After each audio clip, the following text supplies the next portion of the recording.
যদি স্বামী স্ত্রী রাত্রে নামাজ পড়ে, ও মা বোনেরা আপনাদের বলবো, আজকের থেকে রাত্রে নামাজের অভ্যাস করেন। স্বামী যদি আপনাকে ভালো না বাসে, দেখবেন কিছুদিনের মধ্যে আপনার স্বামী আপনার দিওয়ানা হয়ে গেছে। যেই স্বামীদেরকে তার স্ত্রী দেখতে পারে না, নামাজ পড়েন, দাড়ি রাখেন, সুন্নতি লিবাস ধরেন, দেখবেন আপনার স্ত্রী যদি গুগুদা এলাকার শ্রেষ্ঠ জল্লাদ মহিলাও হয়, আপনার কাছে সে হবে বাবাজি।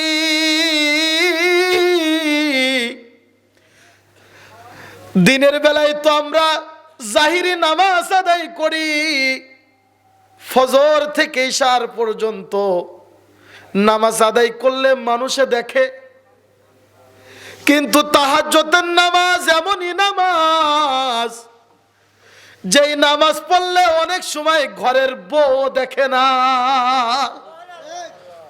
সুবহানাল্লাহ।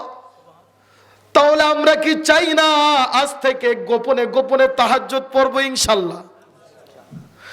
মা বোনদেরকে বলবো, তাহাজ্জুদের নামাজের ব্যাপারে আল্লাহর নবী বলেছেন, আমার যেই বান্দা বান্দিরা, আমার যেই উম্মতেরা তাহাজ্জুদ বেশি পড়বে, আমার আল্লাহর সাথে, আমার নবীর সাথে বেশি সম্পর্ক হবে।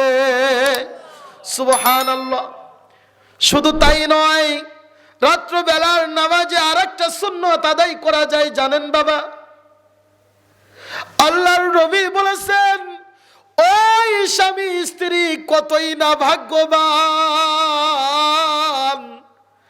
ওই স্বামী স্ত্রী কতই না ভাগ্যবান, যেই স্বামীকে তার স্ত্রী গভীর রাতে পানির ফুটা মারে, মুখের মধ্যে পানি ছিটা মারে। আবার রিপিট করে দেখেন, ওই স্ত্রী কতই না ভাগ্যবান, যে স্ত্রীর মুখের মধ্যে গভীর রাত্রে তার স্বামী পানির ছিটা মারে। কি জন্য মারে জানেন? স্বামী নামাজ আদায় করবে তাহাজ্জুদের, স্ত্রী ঘুমায়, স্বামী চায় আমি কি জন্য একা একা আল্লাহর কাছে যাইব, সঙ্গে আমার পাগলিটাকেও নিয়ে যাই। আল্লাহু আকবার বলেন। ও বাবা, ও মা বোনেরা, দিলটা একটু নরম করে দেখো। তুমি আল্লাহর প্রেমিক হতে চাও, তোমার স্বামীকে কি প্রেমিক বানাইতে চাও না? ও আল্লাহর বান্দারা, তুমি আল্লাহ প্রেমিক হতে চাও, তোমার স্ত্রী কি আল্লাহর প্রেমিকা হতে পারে না?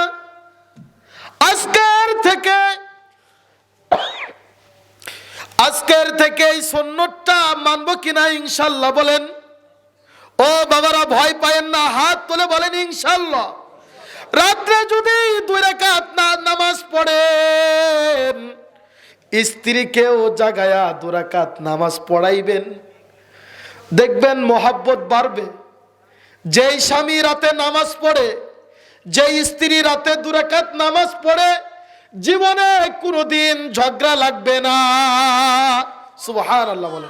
আমি চ্যালেঞ্জ করে বললাম বাবা, এখানে আমি ছোট্ট মানুষ, চ্যালেঞ্জ করে বলে গেলাম, রাত্রে যদি তাহাজ্জুদ পড়ার অভ্যাস করেন, স্বামী স্ত্রীর ঝগড়া লাগবে না কোনোদিন। যৌতুক তো দূরের কথা, কোনো কিছু নিয়ে লাগবে না। কি জন্য জানেন? যারা রাত্রে ইবাদত করে গোপনে গোপনে, এরা খাঁটি আল্লাহর ওলি। সুবহানাল্লাহ।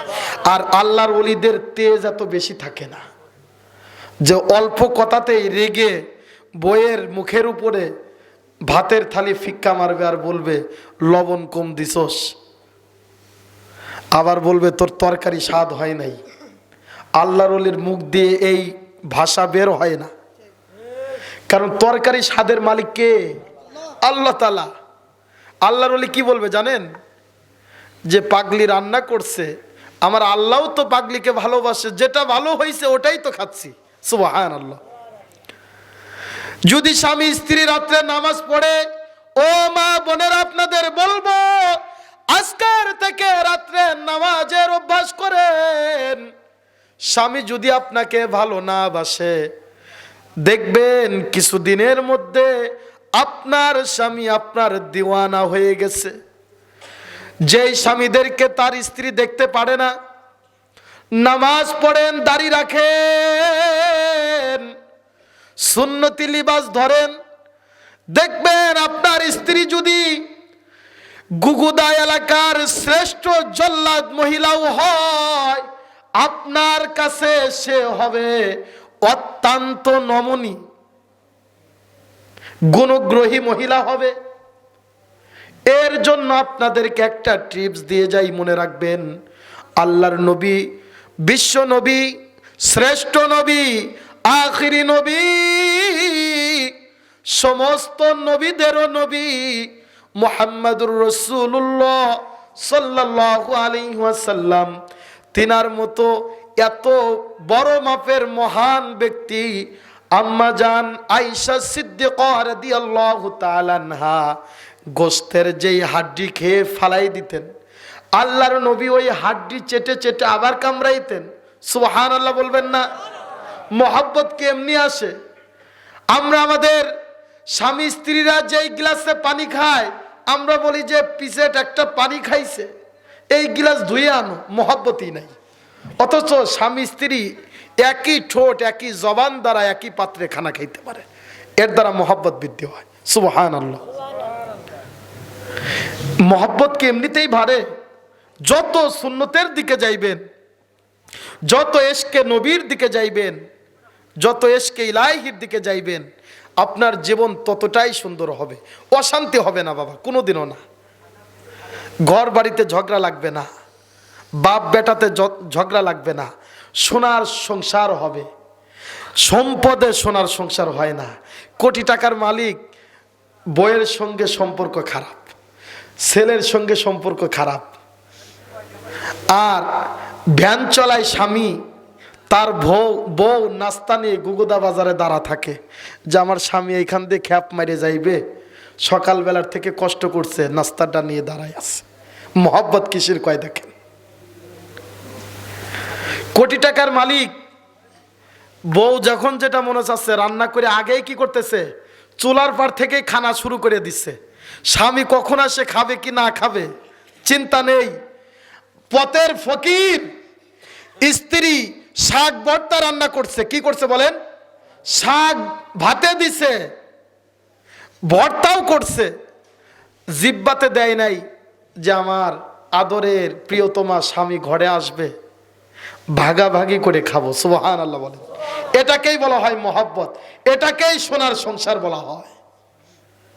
সোনার সংসার ওটা নয় যেই ঘরের মধ্যে টাইলস লাগানো, শ্রেষ্ঠ আসবাবপত্র লাগানো, অথচ স্বামী এক বেডে শুয়ে আছে, স্ত্রী শুয়ে আছে আর এক বেডে। ওটা কোনোদিনও সোনার সংসার হতে পারে না। সোনার সংসার ওটাই বন্যাতে ঘর বাড়ি ডুবে গেছে, স্বামী আর স্ত্রী বেলার উপরে শুয়ে আছে মশার মধ্যে। সুবহানাল্লাহ। স্বামী স্ত্রী উভয়েরই সেরা পোশাক, এটাকে বলা হয় সোনার সংসার। স্বামী ধুতি লুঙ্গি পরে গড়ে, ঘরের বউর হচ্ছে ছেঁড়া কাপড়, মনে করবেন ওটা হচ্ছে বৈরাগী স্বামী। আবার স্বামী ভ্যান চলায়, স্ত্রী নূপুর থেকে শুরু করে মেহেন্দি থেকে শুরু করে যত ধরনের পাউডার টাউডার যা আছে সব মেখে মেখে বাজার দিয়ে ঘুরে বেড়ায় আর মার্কেট করে, মনে করবেন ওটা একটা কাল লাগিনি। এজন্য আমাদের এগুলো ফলো করতে হবে। কষ্ট পাচ্ছেন বাবা? বর্তমান সমাজের অবস্থা এটা। গতকাল নরসিংদীতে একটি ঘটনা ঘটেছে। নরসিংদীর একটা ছেলে, সে থাকে চট্টগ্রামে। কোথায় থাকে বলেন? চট্টগ্রাম হালি শহর। নামটা কি? হালি শহর। 4টা বিবাহ করছে। চতুর্থ বউয়ের সঙ্গে হালি শহরে ভাড়া বাসায় থাকতো। এই পেপারটা সম্ভবত আপনারা অনেকেই পড়ছেন, পত্রিকাটা। হালি শহরে থাকতো 4র্থ নম্বর স্ত্রীর সাথে। 5ম কাজটাও আবার সেরে ফেলছে। পঞ্চম কাজটা কি করছে, সেরে ফেলছে। চতুর্থ নম্বর স্ত্রী পঞ্চমটার খবর পেয়ে আদর করে করে স্বামীকে নিয়ে রাত্রে শুইছে, রাত 2টার সময় জবাই করে ফেলছে। নাউজুবিল্লাহ, বর্তমান বাংলাদেশের পরিস্থিতি। আর যদি ইসলামী আদর্শে আমরা জীবন গড়ি বাবা, ও মা বোনেরা, তোমার স্বামী যে তোমাকে ভালোবাসে না এটা তোমার ব্যর্থতা। ও বোন, তোমার স্বামী যে তোমাকে ডিভোর্স দিতে চায় কথায় কথায়, এটা তোমার ব্যর্থতা। কিসের জন্য ব্যর্থতা আমি বলি, আমার কথাটা বুঝেন।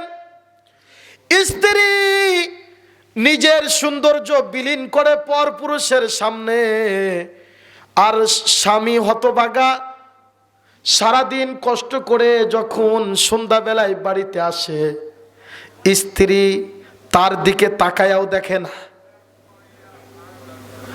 স্ত্রীকে যদি একটু কাছে টানতে চায়, ধমক মারে, তোমার গাও দিয়ে গন্ধ, গামের গন্ধ। এই জন্য এই সকল স্বামীরা এক সময় পাগল পাড়া হয়ে পরকীয়ায় আসক্ত হয়ে পড়ে। আমার কথাতে কেউ আঘাত পায়েন না। আমরা যেহেতু অনেক এলাকায় প্রোগ্রাম করে থাকি, বিভিন্ন অঞ্চলে আমাদের যাতায়াত, এই জিনিসগুলো আমরা প্রতিনিয়ত দেখি এবং পড়ি। আবার কিছু স্ত্রীরা আছে দেখবেন, স্বামীর সঙ্গে অকট্ট ভাষায় জোরে আওয়াজে কথা বলে, কিন্তু যখন দেওর আসে দেওরের ঘাম মুছে দেয়, বলে যে তুই ছাড়া আর আমার কে আছে। দুলাভাই আসলে ঘাম মুছে দেয়, পর পুরুষ আসলে পরে আদর করে, কাছের গিলাস বের করে শরবত বানায়া দেয়। অথচ প্রাণের স্বামীকে কখনো গ্লাসটা ধুয়েও খানা দেয় না। এই সকল স্ত্রীদের সংসারে অশান্তি। এই জন্য বাবাজি মুসলমান, সংসারে যদি সুখ আনতে চাও, যদি নেককার হতে চাও, যদি আল্লাহ প্রেমিক হতে চাও, যদি নবী প্রেমিক হতে চাও, যদি আল্লাহর ওলি হতে চাও, রাত্রবেলায় তাহাজ্জুদ গুজারি হয়ে যাও। রাত্রবেলায় অন্তত পক্ষে 2 রাকাত নামাজ হলেও পড়বা এবং আল্লাহর নবীর একটা সুন্নত ফলো করবা। ওই যে তুমি যে ওযু করছো, তোমার ভিজা হাত দিয়ে আস্তে আস্তে তোমার প্রিয়তমা স্ত্রীর মুখমণ্ডল মাসে করে দিবা। পারবা না যুবক? ও বাবাজিরা, পারবা না? এটা তুমি ওযু করবা ঠান্ডা পানি দিয়ে,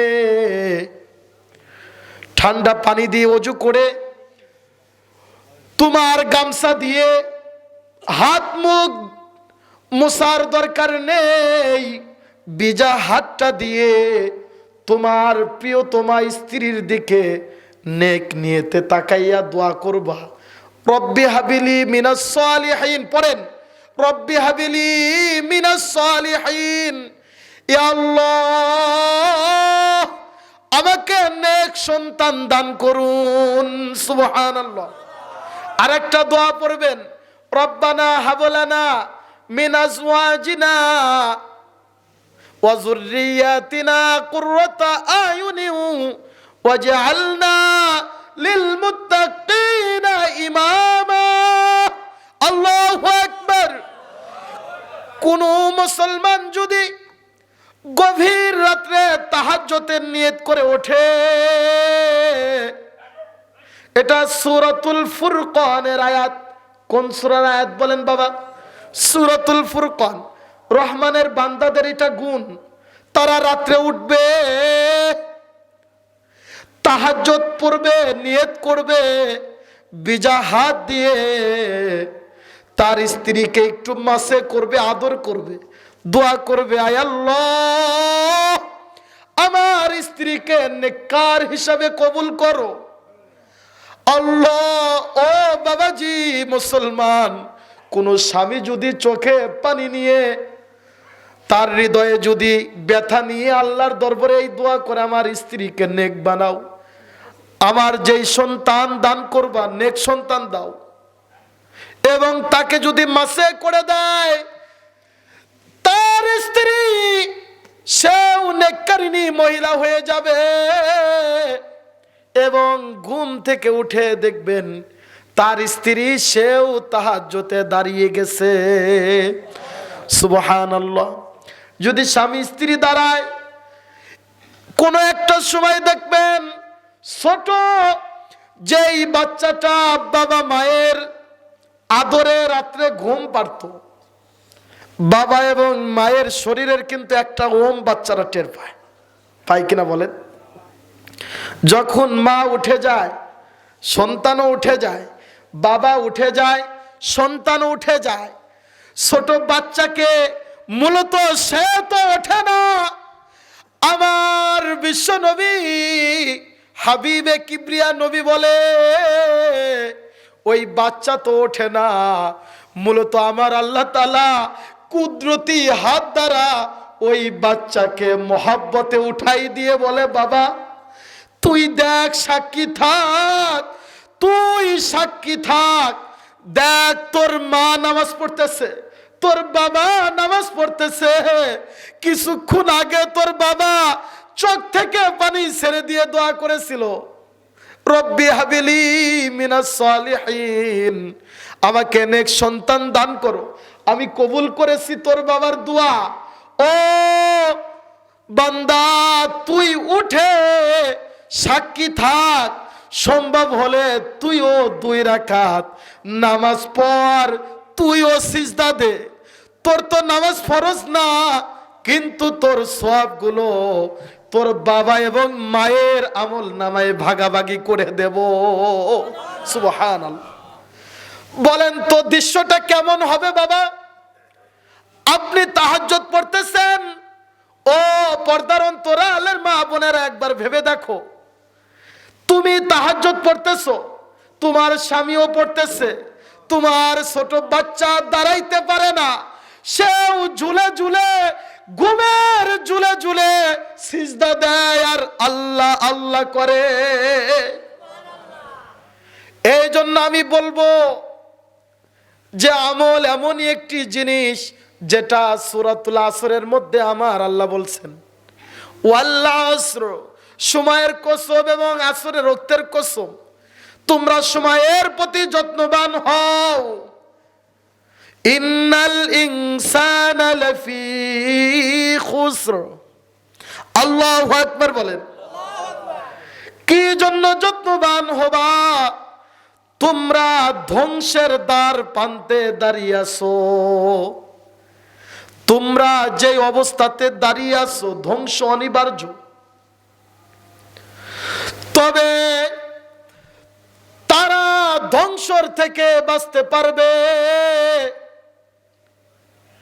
ইল্লাল্লাযীনা আমানু, যারা ঈমান এনেছে আমার প্রতি, আমার কালামের প্রতি, আমার নবীর প্রতি, ফেরেশতাদের প্রতি, আমার আযাবের ভয়ের প্রতি, আমার আযাবের প্রতি ঈমান আনছে, কবরের প্রতি ঈমান আনছে, আখিরাতের প্রতি ঈমান আনছে, জান্নাত জাহান্নামের ঈমান আনছে, একদিন যে মালাকুল মউতের দ্বারা মারা যাবে ঈমান আনছে, তারাই ধ্বংসের থেকে বাঁচবে।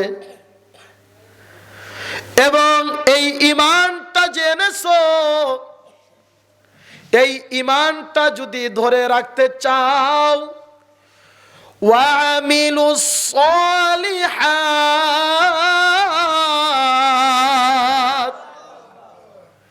ইল্লাল্লাযীনা আমানু, ঈমান তো আল্লাহ বান্দা, ঈমান আনার পরে প্রথম কাজ হচ্ছে ওয়ামিলুস সালিহাত, নেক বন্দেগী করা। সুবহানাল্লাহ বলেন।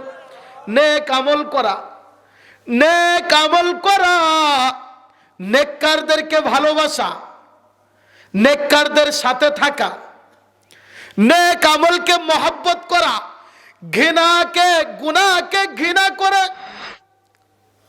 শয়তানকে দূরে রাখা, ভালো মানুষদেরকে কাছে টানা, ওলিয়া আওলাদদের সোহবতে থাকা, আলেম উলামাদের মহব্বতে সোহবতে থাকা, আলেমদের কাছে কাছে থাকা, আলেমদের শরীর থেকে তাদের ঘ্রাণ নেওয়া, গন্ধ সখা, আল্লাহর ওলিদের দরবারে যাওয়া, নেককারদের সঙ্গে সুসম্পর্ক রাখা, বদকারদের সঙ্গে সম্ভব হলে উঠা বসা না করা, এইগুলোই হচ্ছে নেক আমল। অথচ আল্লাহর নবী আবারও বলেছে, শ্রেষ্ঠ নেক আমল হচ্ছে নামাজের মাধ্যমে আল্লাহর শুকর প্রকাশ করা। সুবহানাল্লাহ।